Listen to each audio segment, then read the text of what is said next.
மின்சாரத்தை பற்றின என்னென்ன குறிப்புகள்லாம் இருக்குன்னு ஏல்பேக்கன் எடுத்து ஆய்வு பண்ணிட்டு இருந்தாரு. அந்த ஏல்பேக்கன் அவர்கள் ஆக்ஸ்போர்டு தமிழ் இருக்கை நிறுவன ஜானகிராமன்கிற ஒரு ஆய்வாளர்கிட்ட பேசிட்டு இருக்கப்ப என்ன சொன்னார்னா, எங்க ராஜராஜ சோழன் பற்றி உங்களுக்கு தெரியுமான்னு கேட்டிருக்காரு.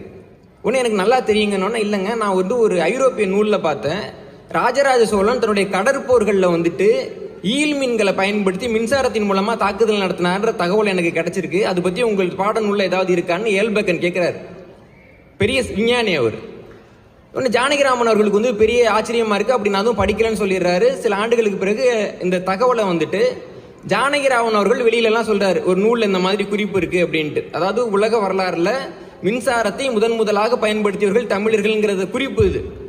ஜானகிராமன் அவர்கள் இந்த குறிப்பை சொன்ன உடனே சிகாகோவில் நடந்த அந்த மாநாட்டில் இருக்கக்கூடிய மலரில் அனந்து அப்படிங்கிற இன்னொருத்தவர் இதை ஒரு கட்டுரையா எழுதுறாரு. கடற்படைக்கெல்லாம் முன்னோடி தமிழர்கள் அப்படின்னு சொல்லிட்டு ஒரு பெரிய கட்டுரையா எழுதுறாரு.